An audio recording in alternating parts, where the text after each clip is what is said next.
Il y a une question qu'on me pose et qui revient assez régulièrement et qui sera l'objet de cette vidéo, c'est la question « Est-ce que tu me conseilles de passer des tests de QI ?»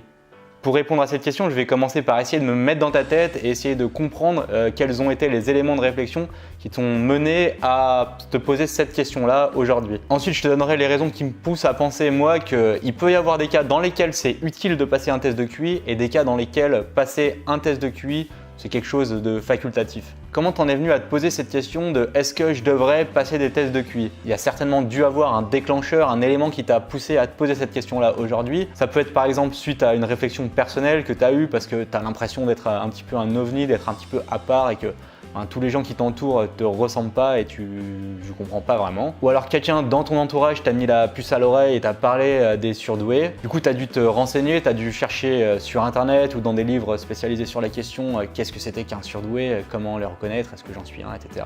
Et il s'avère que tu t'es reconnu dans certaines des caractéristiques qu'on prête aux personnes surdouées, aux personnes précoces. Du coup, tu te poses légitimement la question est-ce que moi je suis surdoué et est-ce que du coup je dois passer un test de QI pour le vérifier? J'imagine que c'est un petit peu ce qui trottait dans la tête de Lois, qui est la réflexion qu'elle a pu avoir lorsqu'elle parle de ça.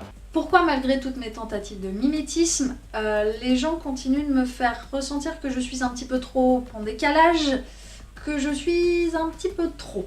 Il y a quelques années, un ami a commencé à me donner un début de réponse face à toutes ces questions, face à tous ces pourquoi, à tous ces comment, en me parlant du domaine de la douance. Elle a décidé de franchir le cap, de passer les tests de QI, elle en parle dans sa chaîne YouTube. Donc si ça t'intéresse et que tu penses que ça pourrait nourrir ta réflexion, je t'invite à aller regarder sa chaîne YouTube. Je mettrai le lien dans la description. Quelles peuvent être les bonnes raisons, les raisons valides de vouloir passer un test de QI? Il peut y en avoir plusieurs. La première, ça peut être par exemple si on a besoin d'une validation officielle de la part d'un professionnel, comme quoi on est surdoué pour pouvoir, par exemple dans le cadre scolaire, sauter une classe. Certains établissements demandent une validation, une preuve d'un test de QI pour pouvoir valider le fait que tu es surdoué et que par conséquent il serait peut-être intéressant, judicieux pour toi de sauter une classe pour éviter que tu t'ennuies trop à l'école. Après, il peut y avoir d'autres raisons qui te poussent à titre personnel à vouloir passer un test de QI. Ça peut être une sorte de quête personnelle parce que tu as envie de mettre un mot sur quelque chose que tu ressens toi à l'intérieur. Tu es en recherche d'explications, de te rassurer sur le fait que finalement tu n'es pas si bizarre, si étrange que ça. Et il y a d'autres personnes qui sont comme toi. Si c'est ça, si tu ressens ce besoin là précisément, va passer un test de QI, c'est la seule manière que tu as de savoir si tu es surdoué. Un test de QI, ça permet également de mieux se connaître, savoir comment on fonctionne, quels sont nos points forts et nos points faibles par exemple. Ta volonté de passer un test de QI, elle peut être aussi motivée par d'autres raisons, par exemple ta volonté personnelle d'appartenance à un groupe social. Je t'apprends rien, on est des êtres sociaux et on a besoin, soit inconsciemment, soit consciemment, d'appartenir à certains groupes sociaux. Et les surdoués, qu'on le veuille ou non, c'est un groupe social. Donc si toi, pour des raisons personnelles qui te regardent, tu as envie d'appartenir à ce groupe social, va passer un test de QI. Il peut également y avoir d'autres raisons qui te poussent à vouloir passer un test de QI, comme le besoin de reconnaissance sociale ou l'esprit de compétition. Mais je ne vais pas rentrer dans ces détails-là aujourd'hui. Je vais quand même te le répéter aujourd'hui, le seul moyen à ta disposition pour pouvoir affirmer quelque chose à propos de ta douance, c'est de passer des tests psychométriques, des tests de QI. Un psy ne peut pas t'affirmer que tu es surdoué si tu n'as pas passé de test de QI. J'en ai parlé dans cette vidéo. Et toi, tu ne peux pas t'auto-proclamer surdoué sur la base de ce que tu as pu lire soit dans les bouquins, soit sur Internet. Donc pour conclure sur ce point, si tu as des raisons personnelles qui te poussent à vouloir l'étiquette de surdoué, va passer des tests de QI. C'est la seule façon que tu as de l'avoir. Mais à mon sens, ça s'arrête là et passer des tests de QI, ça ne résout pas tout. Du coup, je vais t'expliquer les raisons qui me poussent aujourd'hui à penser que parfois, passer un test de QI, c'est inutile. Moi, je reste persuadé que passer un test de QI, c'est une étape, ça permet une prise de conscience. Mais ce qui est vraiment essentiel, en fait, c'est le travail qui va venir à la suite de ce test de QI, ce que tu vas en faire, en fait. Ce que je veux dire, c'est que le test de QI, c'est pas une baguette magique. Ce qui va être essentiel, c'est le travail que tu vas faire sur toi et que ce travail sur soi, il ne nécessite pas forcément de passer un test de QI au préalable. Tu vois, si par exemple, tu as besoin de mieux fonctionner avec les autres, passer un test de QI, ça ne va pas t'apporter de solution. Par contre, ce qui peut t'apporter des solutions, c'est de travailler sur ta communication, sur les relations interpersonnelles. Et ça, tu n'as pas besoin d'être surdoué pour pouvoir faire ce travail-là, c'est assez universel. Et le pire, c'est que ce travail de communication pour comprendre comment fonctionne l'autre, cette démarche un peu empathique, elle nécessite de mettre son ego de côté. Et ça, je trouve à titre personnel que c'est difficile de le faire quand on t'a présenté comme un surdoué. Et sur ça, sur la communication, il y a plein de ressources que tu trouveras sur internet qui sont super intéressantes. Moi en ce moment, je suis en train de lire le livre Crucial Conversations, je pense que je ferai une vidéo à ce sujet-là. L'auteur, il parle des problèmes de communication que tu peux avoir quand tu abordes un sujet épineux, un sujet tendu. La plupart du temps, tu as ton émotion qui monte et que cette émotion-là, elle est au final assez néfaste quant au résultat de cette communication, de cet échange. Ce problème-là de communication, il ne s'adresse pas particulièrement aux personnes surdouées par exemple. Quant au sujet de la différence, je pense que ce qu'il est nécessaire de comprendre, c'est que tout le monde est différent, tout le monde a ses spécificités.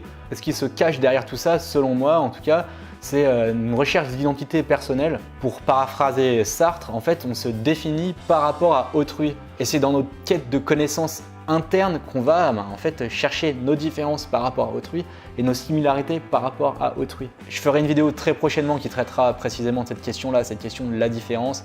Parce que là, c'est pas la question et j'ai pas le temps d'aborder tous les points qui me semblent importants. Et pour revenir à cette question de passer des tests de QI, pour moi, il y a même des raisons pour lesquelles passer des tests de QI, ça peut être contre-productif. Quand on m'a dit « t'es surdoué » quand j'étais en fin du collège, j'ai eu une tendance à me replier sur moi-même et à me dire « de toute façon, je suis surdoué, les autres peuvent pas me comprendre, je fonctionne comme ça et voilà, donc à quoi bon essayer de faire des efforts ?» En fait, ça a eu un effet assez négatif, assez pervers sur moi que j'ai pas su bien gérer à l'époque. Et je trouve qu'on peut constater parfois une sorte de repli identitaire, une sorte de communautarisme qui se crée vis-à-vis de cette notion de surdoué où au final on se retrouve qu'entre surdoués, on parle qu'entre surdoués.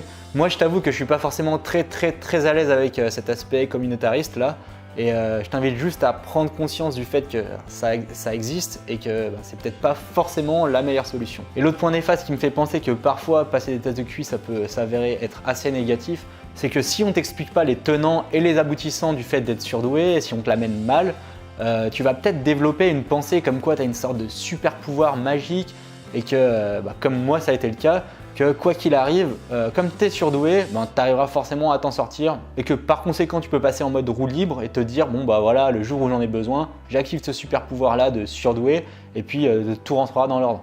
À l'époque j'aurais peut-être dû lire plus attentivement les vers la tortue, tiens. Moi on m'a dit que j'étais surdoué à la fin du collège, on me l'a relativement mal amené. Du coup, je me suis imaginé des trucs, je me suis dit que du coup, je pouvais passer en mode roue libre, que j'avais plus besoin de travailler, que je pouvais me reposer sur mes lauriers.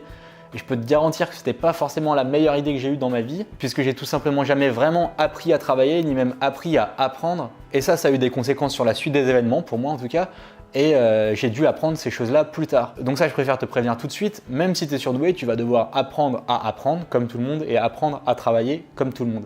Ça ne veut pas dire que tu vas utiliser les mêmes méthodes que tout le monde, ça veut simplement dire que comme tout le monde, tu vas devoir le faire. Et j'ai pas abordé la question financière parce que c'est vrai que passer un test de QI, ça représente un coût non négligeable. Si tu es en réflexion, en questionnement à propos du fait de passer un test de QI ou non, j'espère que cette vidéo t'aura aidé à peser le pour et le contre.